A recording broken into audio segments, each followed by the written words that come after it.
2 वर्ष त्यांनी कामं खूप सुंदर केली आहेत आणि स्मार्ट सिटी अंतर्गत कामं पण चांगले चालू आहेत। शासकीय रुग्णालय तिथे देवयानी फरांदे यांनी तज्ञ डॉक्टर किंवा डिजिटल मशिनरी या त्यांनी चालू कराव्यात, काही सुविधा चालू करून द्याव्यात अशी आमची सामान्य नागरिकांची मागणी आहे। गेल्या 2 वर्षाच्या कार्यकाळात मध्य मतदारसंघासाठी कुठल्याही प्रकारचं ठोस असं काम आमदारांकडून झालेलं नाही। आजपर्यंत आमदारांनी फक्त बेंचेस टाकायच्या व्यतिरिक्त दुसरं कुठलीच कामं केली नाही आहेत आणि बेंचेस टाकणं हे काही आमदारांचं काम नाही आहे। मॅडमांनी काही रोजगार संधी आमच्यासाठी उपलब्ध करून दिला नाही, त्यामुळे आम्हाला अनेक प्रकारे तडजोड करून बाहेर पडून कामधंदा करावा लागतो। राज्य सरकारला 2 वर्षे पूर्ण झाली आहेत। या पार्श्वभूमीवर लेट्सअप मराठीने आमदारांच्या कामाचा लेखाजोखा घेतला।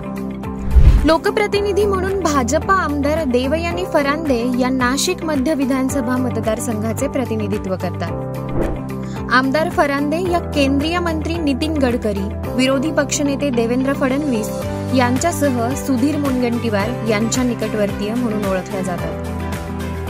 2 वर्षामध्ये आमदार म्हणून आपल्या मतदारसंघात आमदार देवयानी फरांदे यांनी नक्की काय कामे केली हे जाणून घेण्यासाठी आम्ही आमदारांचे रिपोर्ट कार्डमधून काही मतदारांशी प्रातिनिधिक स्वरूपात बोलून त्यांच्या प्रतिक्रिया जाणून घेतल्या आहेत। आमदार देवयानी फरांदे यांच्या मतदारसंघातील कामांना मतदार 10 पैकी किती गुण देत आहेत हे पाहूया। 10 पैकी 8 मार्क देतो।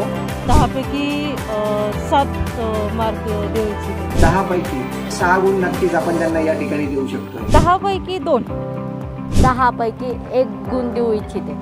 नाशिक मध्य विधानसभा मतदारसंघातील मतदारांनी प्रातिनिधिक स्वरूपात बोलून त्यांच्या प्रतिक्रिया दिल्या। मतदारांनी आमदारांच्या रिपोर्ट कार्डवर दिलेल्या मार्कांची सरासरी होते 4.8 गुण।